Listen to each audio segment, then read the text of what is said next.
E aí, pessoal, tudo bem com vocês? Vamos bater um papo aqui sobre Venezuela hoje? Fofoca mesmo, nada muito aprofundado, porque eu só quero compartilhar com vocês aqui a impressão que eu tive, as primeiras impressões que eu tive ao conversar com uma venezuelana. Como vocês sabem, o Preply agora é o meu novo Black Desert, e eu tô me divertindo pra caramba, tô estudando russo, tô estudando chinês, e para relaxar, por que não, vamos fazer umas aulinhas de espanhol aí, vamos aprender a hablar ayúdame cabrón.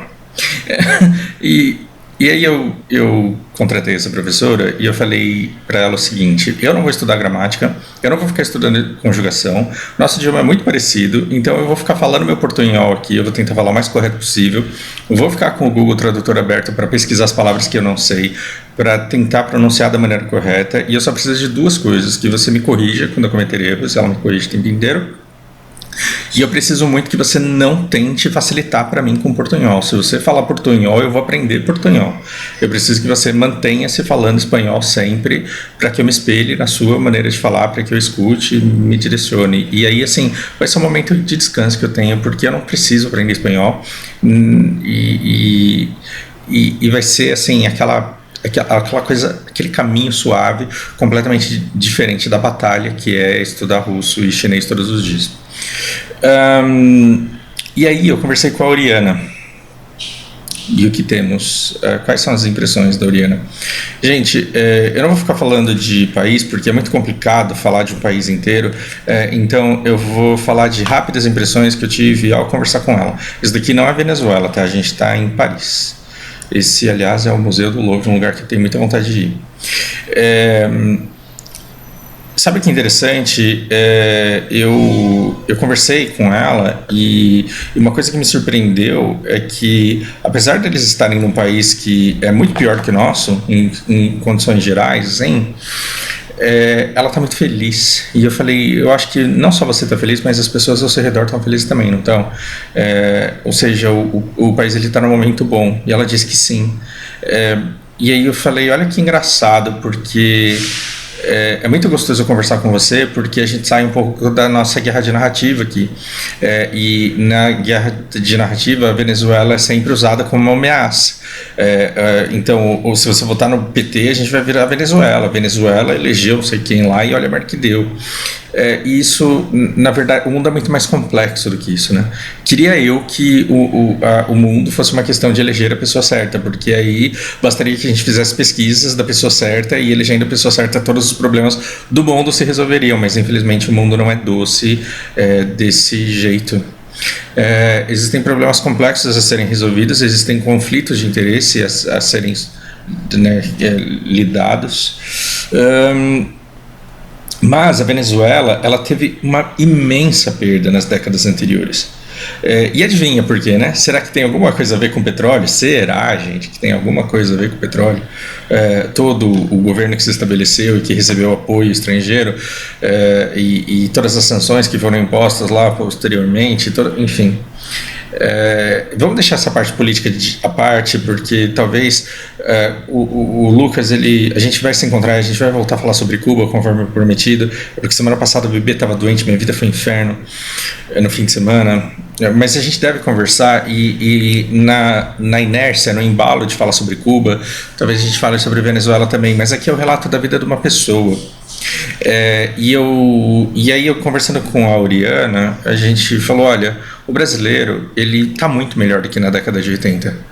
O brasileiro hoje, ele está muito melhor do que no começo da década de 90, mas tem um problema, o começo da década de 2010 foi muito bom pra gente.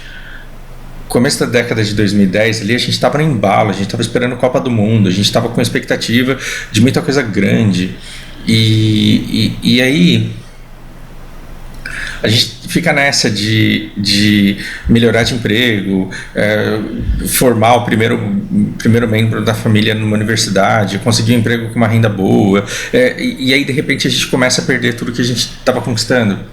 Então antes a gente estava viajando para fora, não dá mais para viajar, a gente estava fazendo faculdade, já não dá mais para fazer com essa facilidade. E não é só pandemia, e não é só guerra, é perda de poder aquisitivo, é deteriorização econômica mesmo. É fruto de populismo mal feito lá atrás e fruto da má condução recente. Não vamos banalizar e ficar falando que é um presidente mau, um presidente bom, que fez X ou que fez Y. A gente perdeu, isso é consenso. E aí quando você perde, o que eu tenho mais saudade da minha vida? Eu tenho saudade na época de 2011, 2012, que eu chegava de manhã na IG e as pessoas tinham brilho no olho.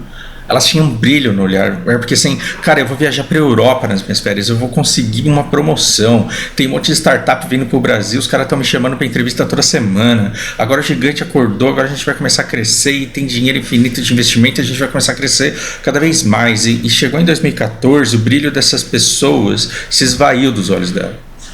Porque assim, a empresa, a startup, a matriz que é francesa, a matriz que é alemã, a matriz que é americana, os caras estão cansando de investir e não ter resultado. E a gente não vai conseguir andar com as próprias pernas. E os clientes sumiram, o dinheiro sumiu do mercado, a gente não está conseguindo vender, não está conseguindo. E aí, assim, toda aquela esperança que as pessoas tinham de puta merda, finalmente foi descoberto, ela começou a se esvair, a pessoa começou a pensar, puta merda, eu não vou conseguir manter o meu padrão de vida, eu vou ter que baixar um pouco. Então esse sentimento de perda está levando a gente para um pessimismo generalizado. Pô, antes dava para ir para a praia, agora com a gasolina nesse preço não dá para ir mais. E é engraçado que a gente é rico em comparação com o nosso vizinho e a gente é rico em comparação com o nosso passado. Então não adianta, você pode ganhar 1 milhão, se o seu vizinho ganha 1.500.000, você é pobre, você se sente pobre perto dele. E se você ganha 1 milhão hoje, mas o ano passado você ganhava 1,5 milhão, você se sente pobre, porque a vida é muito disso, é você se sentir melhor ou pior em relação ao seu ontem e ao seu vizinho. Por que os os MMORPG, eles inevitavelmente acabam todos eles em ostracismo, porque chega uma hora que você é privado da sensação de progresso. Não, você está exagerando porque eu jogo não sei o que há tanto tempo. Se você ficar desempregado jogando esse jogo infinitamente, vai chegar uma hora que você vai sentir que a sua curva de progresso, de melhora, de aprimoramento, ela está cada vez mais achatada e o jogo fica chato. Pô, eu fico tentando pen, eu grindo o mês inteiro, tento pen e falho, eu grindo o mês inteiro, tento 2 pen e falho, eu grindo o mês inteiro, tento 5 pen e falho, e aí eu volto para onde eu estava, e então esse jogo não está divertido. Esse jogo está me consumindo, não está me levando a nada. Agora, quando você vê que você melhora, e não só você vê que você melhora, mas você vê uma possibilidade de continuar melhorando, aí você é feliz. E naquele momento da história, naquele momento o RPG vai fazer muito bem para você. Até o New World vai ser um jogo fantástico quando você olhar para o horizonte e ver que você tem um monte de lugar para onde progredir. Os venezuelanos, eles perderam muito, só que agora... a Lana brincando lá fora, só que agora eles estão com esse sentimento de que apesar do governo, apesar da desgraça, apesar da corrupção, apesar de tudo que eles têm de ruim, eles estão conseguindo se mobilizar, e eles não estão conseguindo se mobilizar dependendo de bolsa não sei o que, de auxílio não sei das quantas, do ticket, do voucher não sei o que. As pessoas, elas voltaram para a Idade Média e elas começaram a reconstruir, do tipo, você sabe cortar madeira, então vamos cortar madeira, já não dá para importar tudo da China, você sabe lixar essa peça aqui, então vamos lixar essa peça aqui, não tem torno mecânico, mas dá pra gente fazer um negócio aqui numa fundição e dar martelada até pegar forma, então dá, então vamos trabalhar junto e vamos conseguir alguma coisa.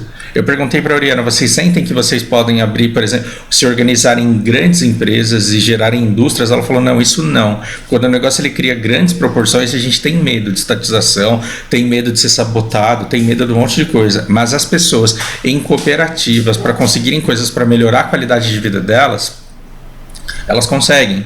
Então, pelo menos, estou falando não da Venezuela, eu estou falando da Venezuela de acordo com perspectiva de Oriana. Ela está com essa animação, com essa empolgação de olhar para a comunidade, ver que está todo mundo trabalhando de forma unida para a melhora da qualidade de vida de todo mundo. E eu achei isso sensacional. E eu perguntei para ela, você sabe que no Brasil a gente sofre de falta de pertencimento, né?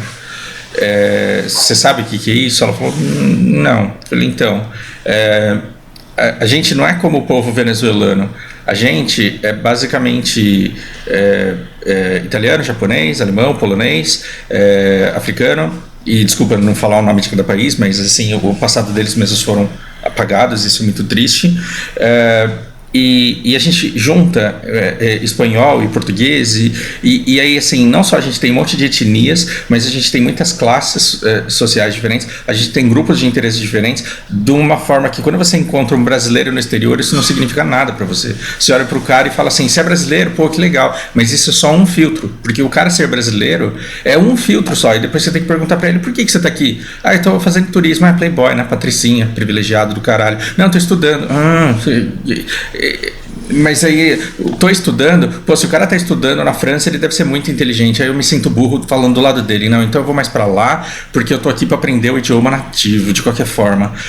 Então, os brasileiros, quando eles se encontram no Japão, os brasileiros, quando se encontram nos Estados Unidos, eles têm a iniciativa de se ajudarem, de fazer bem um pro outro, porém eles não têm o brilho e a alegria no olhar de quando filipinos, peruanos e venezuelanos eles se encontram. E aí eu perguntei como que era, porque a Venezuela, ela tem um número enorme de emigrantes. Para onde dá para ir, eles estão indo. Por quê? Porque é muito difícil você encontrar um lugar que esteja pior. E eu não tô falando isso de maneira pejorativa, não. E ela falou, olha, tá chegando muito no jornal um monte de relatos de venezuelanos e como eles estão conseguindo fugir da Ucrânia. E ela falou, cara, eu não sabia que existia Ucrânia até essa guerra começar. E agora saber que tem um monte de venezuelano lá faz eu pensar, caraca, um trocadilho com a capital. Caraca, ela não falou Caracas, tá? Ela falou, olha, faz eu pensar, nossa, como é interessante que tão longe tenha tantos venezuelanos com tantas histórias de estarem fugindo, e agora eles fugiram da Ucrânia, eles não vão voltar para a Venezuela, eles vão ficar por ali na Polônia mesmo. Por quê? Porque não querem voltar, porque o mundo é muito mais promissor, existe muito mais mundo a ser explorado fora das fronteiras da Venezuela do que para dentro delas.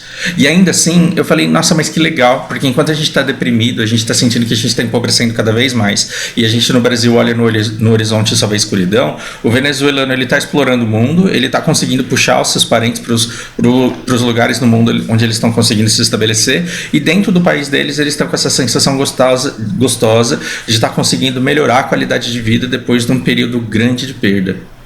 E isso é muito interessante. Aí outra coisa que eu falei coreano, olha, nas democracias, na China eu não percebo isso, na Rússia eu não percebo isso, mas nas democracias eu percebo que depois de Steve Bannon, e ela não sabia nem que era isso, depois de Cambridge Analytica, parece que em todas as democracias você tem uma enorme polarização, porque é isso que funciona, é isso que dá engajamento. Então, em todas as democracias grandes agora as pessoas se odeiam, porque elas acham que é o cara que vota no Trump, que é o cara que vota no Biden, que o mundo tá uma merda por causa do outro. Vocês sentem isso daí no país de vocês? Ela falou não. Eu falei, caramba, era o que eu esperava. Então vocês não têm esse desprazer de nas redes sociais ficar falando assim, também é bolsonarista, olha que esse filho da puta votou no Lula, esse arrombado. É por isso que esse país tá uma merda do jeito que tá. E esse clima no Brasil ele só tende a piorar, porque as eleições estão chegando e dinheiro massivo vai ser investido em redes sociais, em correntes de WhatsApp, para demonizar o outro lado, para que o meu lado seja o certo e o que vai salvar tudo, sem plano nenhum de país, sem planejamento nenhum para educação, sem planejamento nenhum para saúde, sem planejamento nenhum para orçamento, reforma absolutamente nada. Você acha que se você eleger o cara que é bom, o negócio vai dar certo porque ele é honesto, porque ele é leal, porque ele é honrado, porque ele é honorável. Olha que maravilha. Assim, quando você vê o Brasil de fora com uma perspectiva não polarizada, você fala, meu Deus do céu, cara, que insanidade que a gente está vivendo, e o quanto isso vai ser estudado nos livros de história como a doença da década, das 2 décadas, né? Porque basicamente isso não vai acabar tão cedo, e não acaba antes de 2030 se o planeta existir até lá, pelo menos na minha opinião. Então eles têm baixa polarização, e eu falei, então vocês estão vivendo o que o Brasil viveu na época do Temer, porque na época do Temer todo mundo odiava o Temer igual, ninguém queria que ele continuasse, todo mundo sabia que ele não ia continuar, mas as pessoas também não se importavam porque elas tinham uma sensação de vitória, não, tinha indignação toda, mas todo mundo pelo menos odiava o governo da mesma forma, e as pessoas não ficavam brigando assim pelo governo que estava acontecendo. A gente sempre brigou por quem estava no governo, nunca brigamos pelos assuntos, pelas pautas, pelas reformas sendo transitadas, nada disso. A gente sempre se restringiu ali à imagem da pessoa, a ficar falando mal do comportamento do cara. Então eles têm baixa polarização. Mas eles têm esse sentimento de liberdade que é justamente o que é atacado pelas democracias, dizendo que eles não têm. Porque quando a gente olha para a Venezuela, a gente fala assim, é impossível ser feliz na Venezuela, é impossível ser feliz na China, porque os caras não têm sentimento de liberdade porque eles não podem votar. E aí eu pergunto para um chinês se ele está preocupado em votar, ele caga para votar. E eu pergunto para um russo se ele está preocupado em votar, ele fala que caga para votar. E aí eu pergunto para o venezuelano se ele está preocupado com em quem que ele vai votar, ela também fala que caga, porque ela sabe que essa eleição pouco diz a respeito. Então aí a gente fica entre dois mundos, né? Aquele que sabe que não pode mudar e aquele que é enganado o tempo inteiro achando que consegue, e que consegue simplesmente por eleger uma pessoa. Só que eleger uma pessoa não vai resolver o problema. As pessoas precisarem participar dos debates, mas elas ficam fora dos debates da discussão, elas não fazem protestos pelo que realmente faria impacto na vida delas, porque elas estão preocupadas em defender o político favorito naquela pequenez que ele decidiu focar naquela semana. Então esse sentimento de liberdade é interessante, porque o venezuelano ele não está esperando o presidente certo ser eleito para o país dele melhorar naturalmente. Eles falaram, cara, do governo não vem nada. Então ele tem esse sentimento de liberdade, que se ele se associar com as pessoas que ele gosta, ele pode trabalhar e ele pode colher os frutos deste trabalho. E é engraçado porque a gente foi orientado pelos partidos extremistas aqui a pensar que, por exemplo, na Venezuela ninguém tem dinheiro para nada e é só doação do governo. Mas onde a tentativa de controle nasce a criatividade, e as pessoas elas encontram uma moeda em um meio de troca, e eles estão desenvolvendo meios de comer melhor, de viver melhor, de vestir melhor, e estão fazendo isso com um apoio mútuo ali, uma coisa que eu fiquei curioso para saber mais e que a gente deve voltar a falar isso em breve. Problemas crônicos do país, energia elétrica. Até pouco tempo atrás, eles tinham um dia sim, um dia não de eletricidade, ou então um período de 6 horas sem eletricidade todos os dias, porque existem 6 plantas termoelétricas, hoje só funcionam 3, porque as outras 3 pararam de funcionar de tão sucateadas que estavam, e você tem as hidrelétricas que têm problemas desde a geração até a transmissão, e a distribuição nas casas também é caótica, e isso foi um problema para eles durante muito tempo. E hoje eles têm frequentemente quedas de energia de pelo menos 3 horas a cada 2 dias. Só que 3 horas a cada 2 dias é melhor do que 6 horas todo santo dia, como estava vindo até há pouco tempo. E é melhor do que um dia a cada 2, por exemplo, alguns anos atrás. Então essa sensação de melhora do tipo, agora é só 3 horas a cada 2 dias e talvez isso acabe, a esperança de que talvez isso acabe faz com que eles fiquem muito animados. E aí, com essa guerra da Ucrânia, quem que decidiu ficar de bem da Venezuela e que está conversando com a Venezuela ali direto a respeito de comércio de petróleo? Pois é, Estados Unidos. Imagina que os Estados Unidos vai falar com um país que não tem democracia, né? Mas eles estão fazendo arranjos e projetos de desenvolvimento que para o venezuelano pode ser muito bom, e já estão falando isso nos jornais, e já fala-se isso de maneira aberta entre as pessoas, e eles esperam que o resultado indireto dessa guerra seja benefício e ainda mais melhora na vida deles. De novo, eu não estou falando do país Venezuela, eu estou dizendo o que Oriana pensa sobre o país em que ela vive. E o que mais tem é gente vivendo num país em que não faz ideia de que porra é essa em que ele está, né? Há que se tomar muito cuidado aí. E aí eu falei, o que vocês fazem quando acaba a energia elétrica, né? Eles falaram, olha, teve uma semana que faltou a semana inteira, então a gente teve que fazer o que fazia-se na Idade Média, o que os nossos tataravós faziam de salgar carne para não perder. A gente teve que fazer isso. Mas aí rolou uma coisa muito interessante, porque a pessoa que mais sabia fazer, ela foi orientando todo mundo, e as pessoas que aprendiam já saíam ensinando, e todo mundo se uniu e todo mundo tentou salvar o máximo de comida que pôde. E aí o que você desenvolve? Fraternidade, colaboração, apoio mútuo.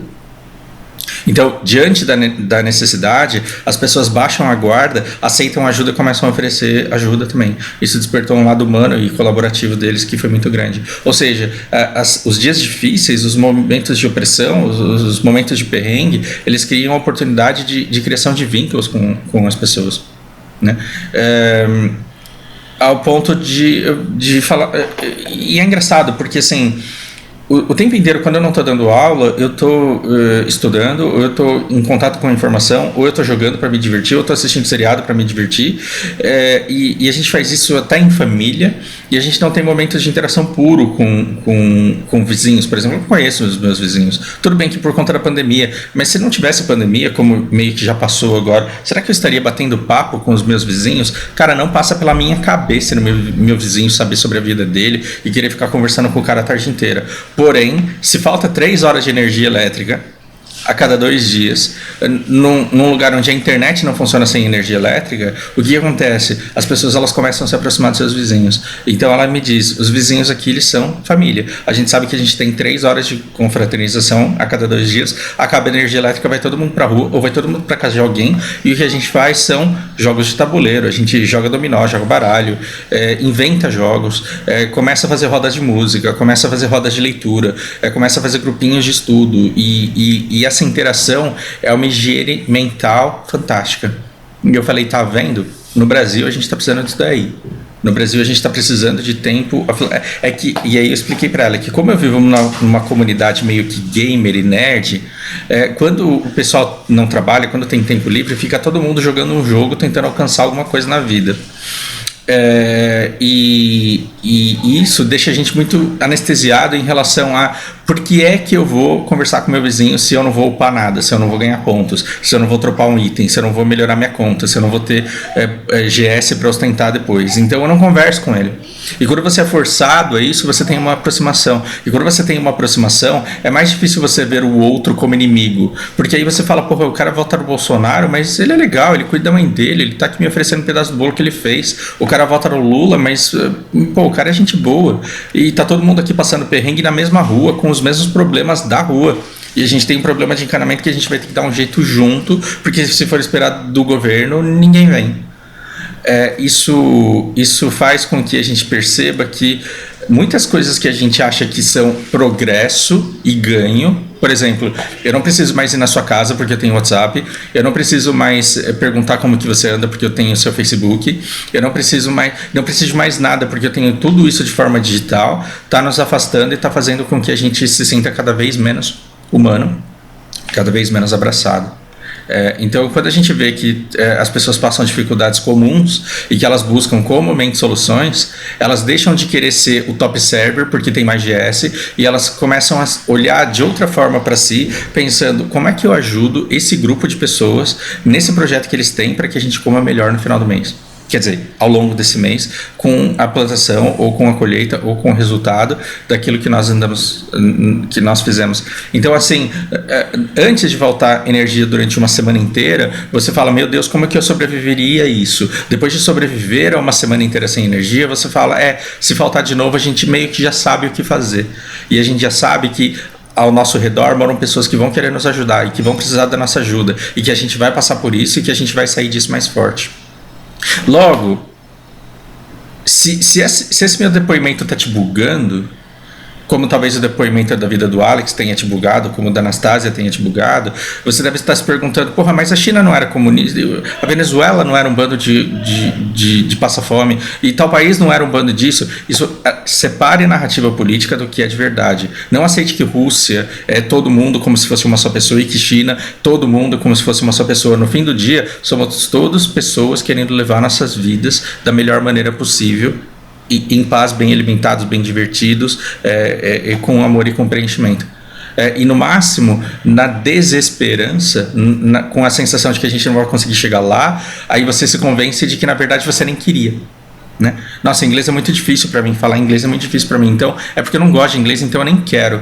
Isso é a raposa virando as costas para a uva, falando deve estar azedo. Por quê? Porque eu tenho vergonha de ficar pulando aqui e não alcançar. Eu prefiro me convencer de que eu não quero do que lidar com fracasso. Então, quantas pessoas elas estão deixando de procurar relacionamentos porque elas se acham incapazes de sustentá-los?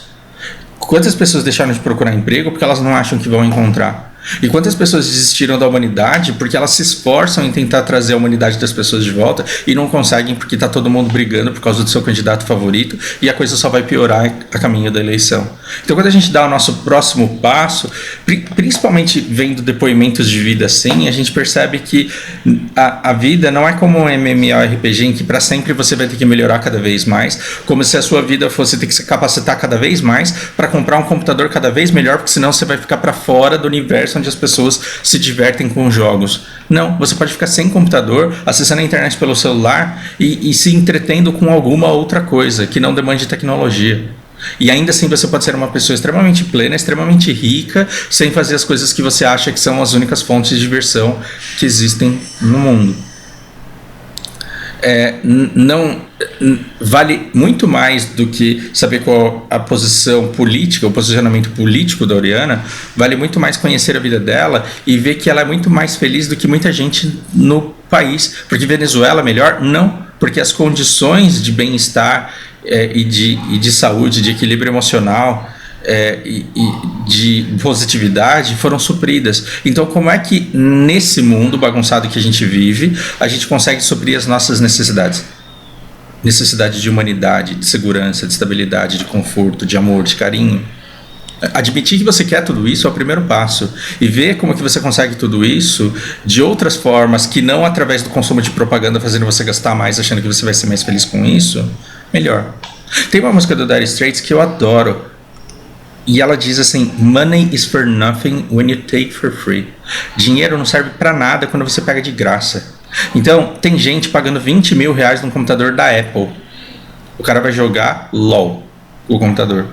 Tem gente pagando caríssimo para interagir com outras pessoas numa festa, numa rave, numa balada que custa R$1.000 a noite. E a preocupação do cara é: como é que eu vou encontrar um emprego melhor do que eu tenho para conseguir continuar frequentando esses lugares? E aí você vê o depoimento da Oriana quando acaba a eletricidade no bairro inteiro dela e todo mundo vai pra rua e as pessoas não estão competindo para ver quem tem o melhor carro, quem chegou mais longe na carreira, quem tem um plano de previdência melhor, quem tem um plano de saúde melhor. Não, as pessoas são um bando de fudido, mas um bando de humano, e aí todo mundo se reúne e aí a gente vai conversar sobre banalidades e vai simplesmente ficar junto. E então, assim, é interessante como com o correto olhar, não existe olhar correto, mas com um olhar diferente você pode encontrar lições em todos os lugares para onde você olha e perceber que a vida ela é muito mais simples do que muitas vezes nos fazem acreditar.